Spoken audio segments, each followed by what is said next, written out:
Assalamualaikum and welcome to a new course on microeconomics.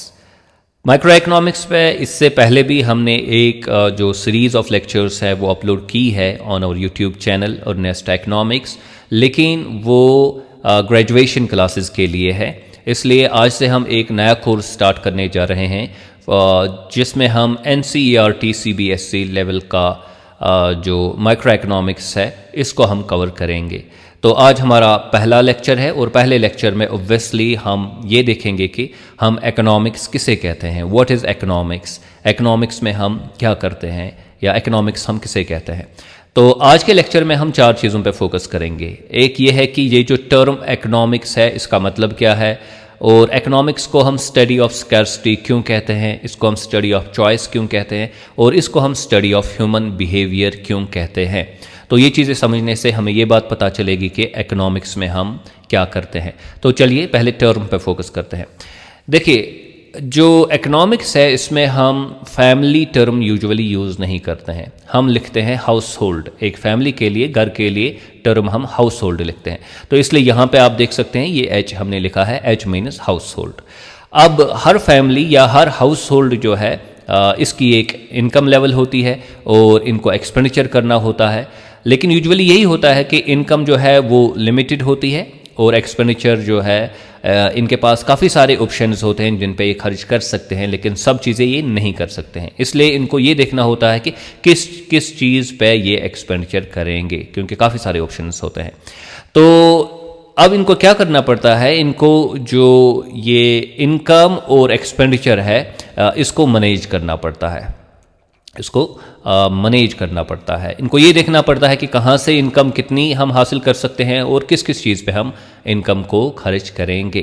तो इसलिए ये मैनेजमेंट जो है ये तो हम फर्म में भी देखते हैं, किसी स्कूल में भी देखेंगे, गवर्नमेंट में भी देखेंगे, और ये हम घर में भी देखते हैं कि घर का जो कमाने वाला होता है, जो घर के कमाने वाले होते हैं, वो ये देखते हैं कि कहाँ से कमाएंगे और किस किस चीज़ पे हम खर्च करेंगे।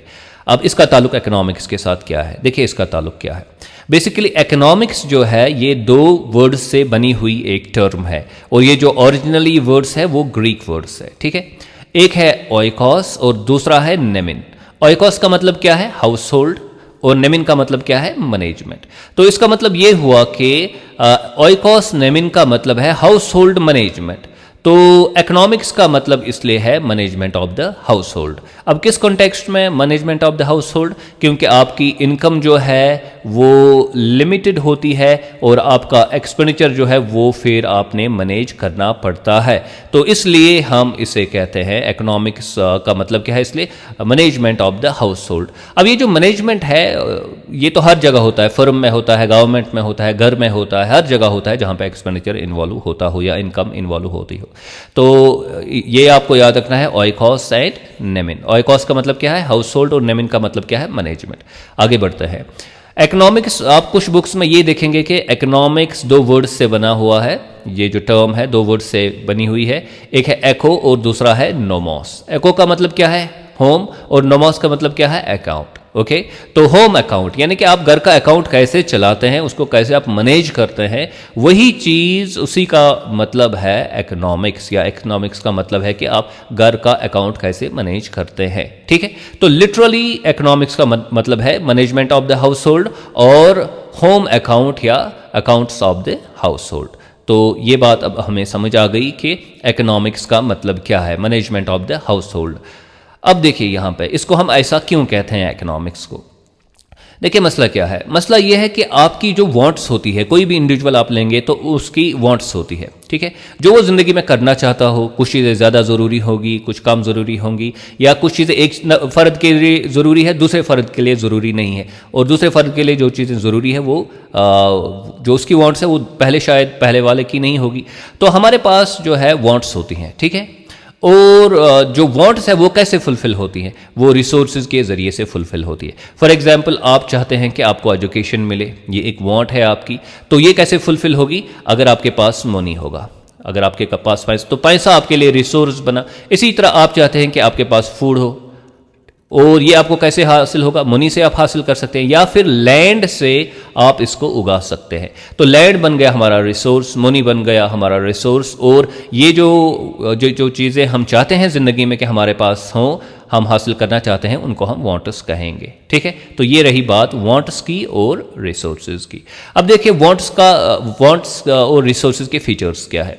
वांट्स जो हमारे होते हैं वो यूजुअली होते हैं अनलिमिटेड।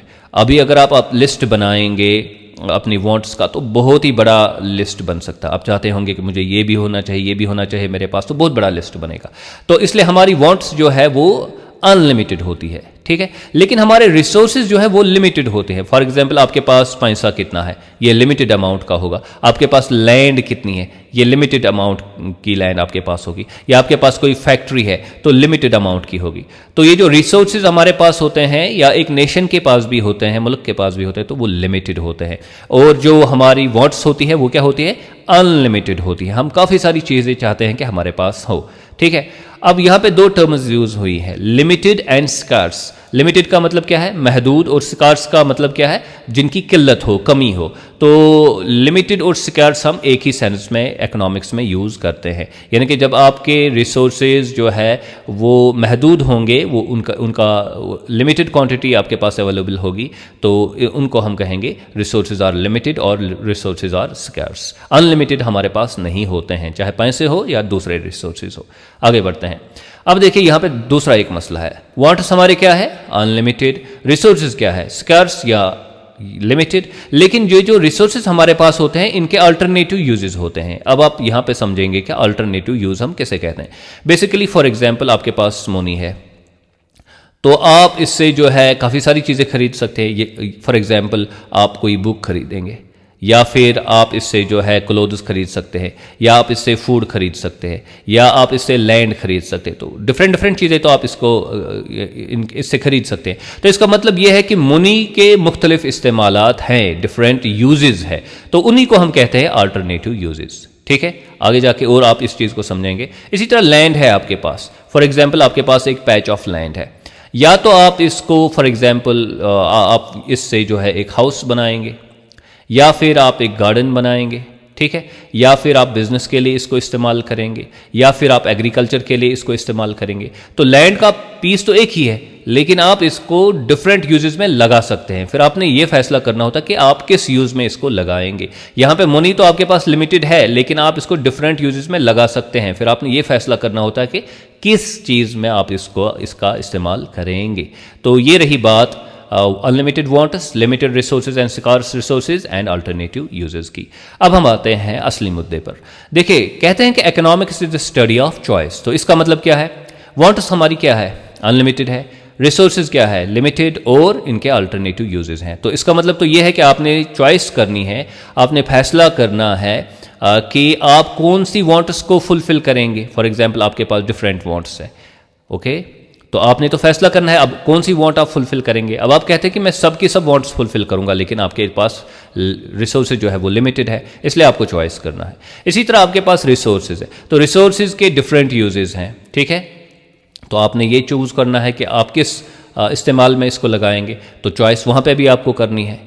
तो ये जो दो चॉइसेस है यूजुअली ये इंटर रिलेटेड होती है। बहरहाल आपको चॉइस करनी है यहाँ पे। तो इसलिए हम कहते हैं कि economics is the study of choice, क्योंकि जब भी हमारे पास लिमिटेड रिसोर्सेज होंगे, ओके, और अनलिमिटेड वांट्स होंगी, तो हमें चॉइस करने की ज़रूरत पड़ेगी। तो इकोनॉमिक्स में हम यही चॉइस स्टडी करते हैं। तो that is why we call economics the study of choice. अब आते हैं दूसरी एक चीज़ पे। कहते हैं कि economics is the study of scarcity. तो जाहिर सी बात है हमारे रिसोर्सेज क्या है? लिमिटेड। वांट्स क्या है? अनलिमिटेड। अगर हमारे पास स्कार्स रिसोर्सेज ना होते तो फिर हम सब वांट्स को फुलफिल कर सकते थे। कितनी भी वांट्स होती तो हम उनको फुलफिल करते, अगर हमारे पास रिसोर्सेज लिमिटेड ना होते। फॉर एग्जांपल अगर आपके पास मनी लिमिटेड ना होगी तो आप तो कोई भी चीज़ खरीद सकते हैं, लेकिन ऐसा नहीं होता है। आपके पास मनी जो होती है वो लिमिटेड होती है, इसलिए आप जो है फिर आपको चॉइस करनी पड़ती है। लेकिन ये चॉइस करनी आपको क्यों पड़ी? क्योंकि आपके पास जो रिसोर्सेज है उनकी स्कार्सिटी है। जो मनी है उसकी स्कैर्सिटी है, लैंड की स्कैर्सिटी है, नेचुरल रिसोर्सेज की स्कैर्सिटी है। तो स्कैर्सिटी की वजह से ही हमें चॉइस करनी पड़ती है, और इसलिए इकोनॉमिक्स में हम कहते हैं कि हम स्कैर्सिटी जो है इसको स्टडी करते हैं।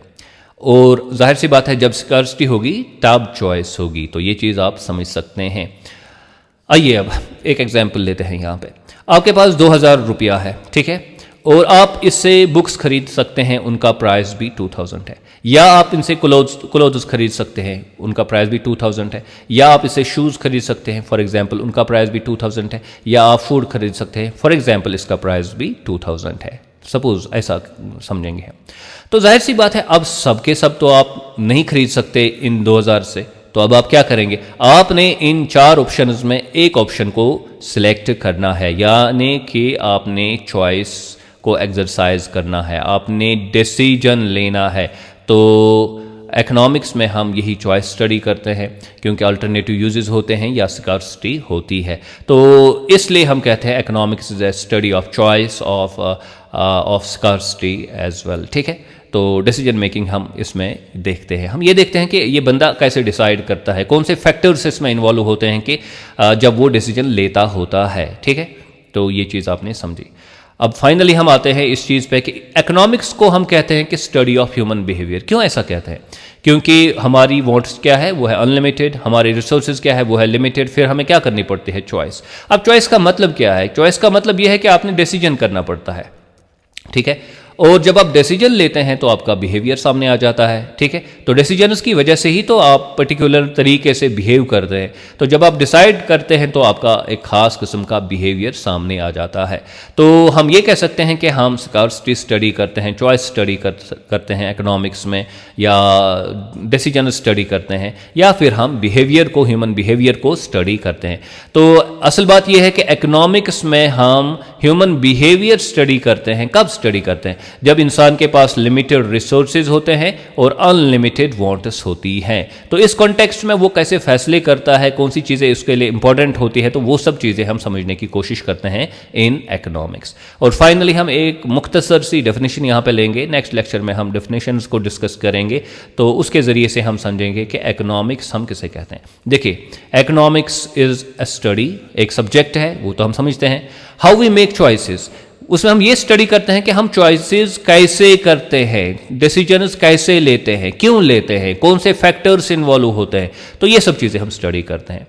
लेकिन कॉन्टेक्स्ट क्या होता है? कॉन्टेक्स्ट ये होता है इन द फेस ऑफ स्कैर्सिटी, क्योंकि हमारे पास रिसोर्सेज की स्कैर्सिटी होती है, इसलिए हमें चॉइस करना पड़ता है, डिसीजंस लेने पड़ते हैं, ठीक है। और हमारा बिहेवियर जो है वो जाहिर हो जाता है।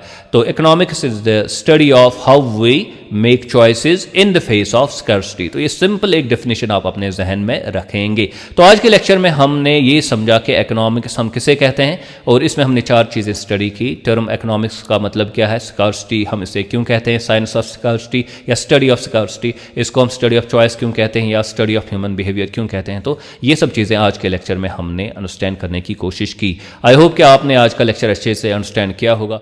Do subscribe to my YouTube channel Earnest economics. Thank you very much.